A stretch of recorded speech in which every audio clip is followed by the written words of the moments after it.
You're 12 years old right now. Or you remember exactly what it felt like, worrying about homework, about what your friends think of you, about whether you're allowed to stay up late. Now picture waking up 12 years old in a Viking longhouse instead. By breakfast, you might already be doing a grown man's job. By that afternoon, you might be handling a weapon that isn't a toy. And in at least one Icelandic saga, a 12-year-old boy didn't come home one night because he'd gone out to kill a man. This is not the soft, sanitized version of Viking childhood you've seen in documentaries.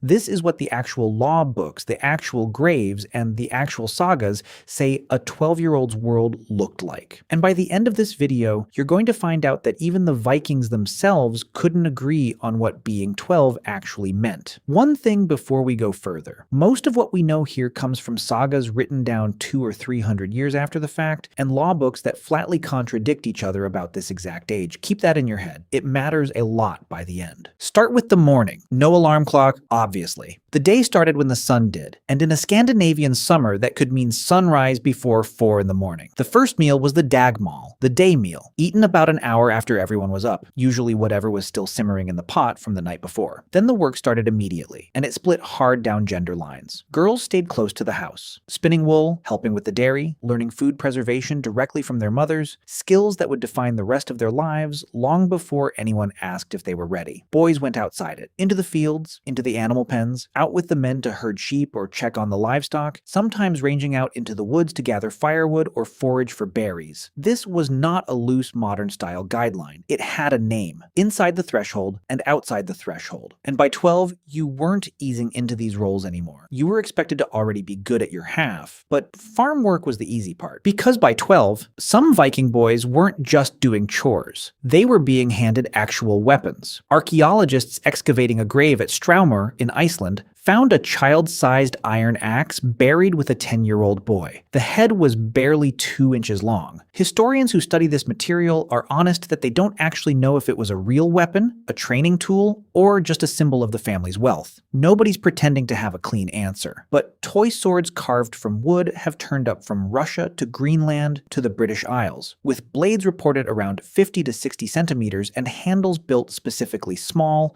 5 to 6 centimeters, sized for kids around 6 to 10 years old. Whatever a Viking childhood looked like, weapons were never kept out of it, and they weren't just decorative either. Researchers studying this pattern have connected it to something bigger than play, a culture that expected its children, and specifically its boys, to be mentally and physically prepared for violence well before they were considered adults by any legal standard. And at least once, in the record we actually have, real ones got used for real. There's a saga called Fljótsdæla saga. In chapter 11, it tells you about two brothers, Helgi and Grímur Droplaugarsson, 12 years old and 10. Someone in their community, a man nicknamed Dung Beetle, had slandered their family. So one night the two boys left the house, not to run an errand, not to play a game. They went out to kill him. This is a real saga passage, not a modern exaggeration built for a thumbnail. A 12-year-old and his 10-year-old brother taking that kind of action into their own hands. And the saga doesn't write it as unthinkable. It writes it as almost expected. There's another 12-year-old in the record too, and his story is quieter, but just as telling. In Heimskringla, the great collection of Norwegian king sagas, a farmer named Aki brings his son forward to meet King Harald Fairhair. The boy's name is Uba. He's introduced as, quote, a boy of 12 years of age, and his father asks the king to remember him, to extend his friendship to Uba in the years ahead. A 12-year-old already being positioned for a relationship with a king. 12 in these sources keeps showing up as a number that matters.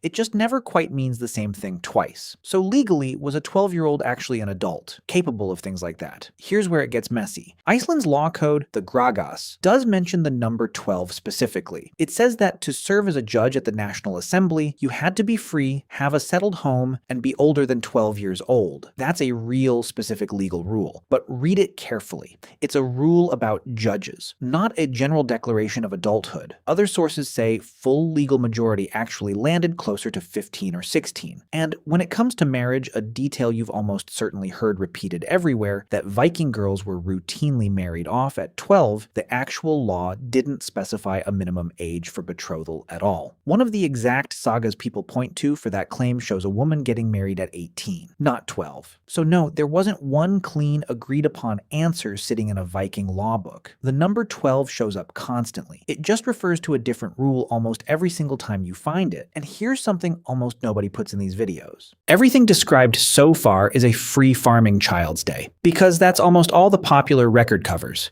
But a real share of the Viking Age population, possibly as much as 1 in 10 people by one estimate, though that exact figure isn't tied to a single named study, lived as thralls, enslaved either by capture or by birth. If both your parents were enslaved, you were born enslaved too, automatically under the law. What an enslaved 12-year-old's actual day looked like, hour by hour, isn't something the historical record spells out clearly. That's not this video pretending that childhood didn't exist. That's just where the evidence genuinely runs out, and it's more honest to say so than to quietly guess and move on like it never happened. There's one more thing that could quietly upend a 12-year-old's entire life, and it had nothing to do with slavery or war.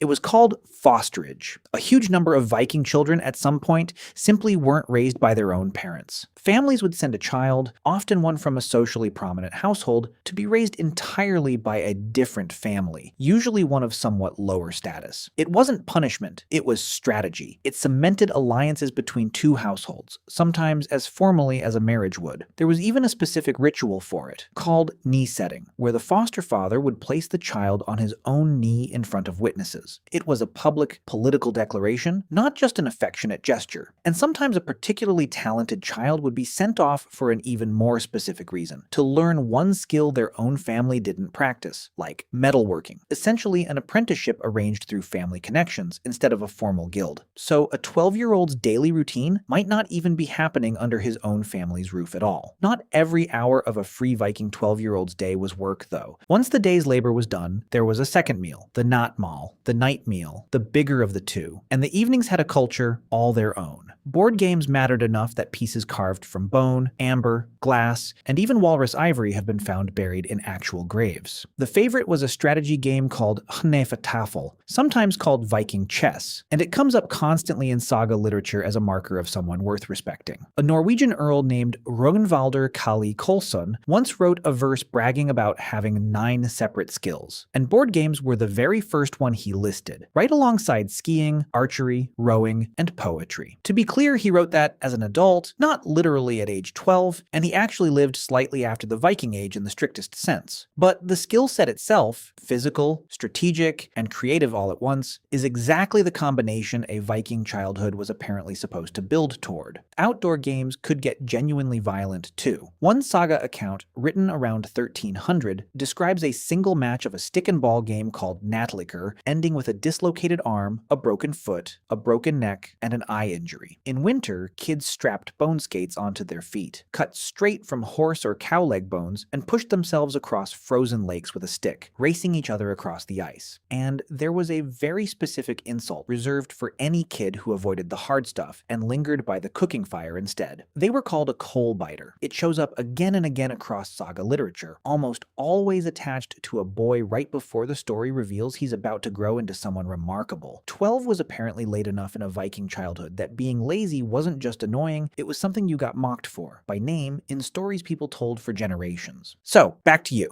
at 12. Or you, remembering it. No homework in a Viking longhouse, but by that age you might already be considered capable enough to sit as a judge in a few more years, skilled enough to be trusted with a weapon that wasn't a toy, old enough in at least one saga to walk out into the dark and settle a score yourself. Maybe you weren't even living under your own parents' roof anymore, sent off years earlier to grow up in someone else's house instead. And still, somehow the exact same society couldn't fully agree on whether 12 made you an adult at all. One law book says it does, but only for one very specific job. Another says wait 3 more years. A third says there was never a minimum age written down in the first place. Maybe that's the most honest thing you can say about being 12 in any century, in any culture. It's never actually one clean answer. It's just the age where everyone around you quietly starts expecting more, whether the rulebook agrees on it or not.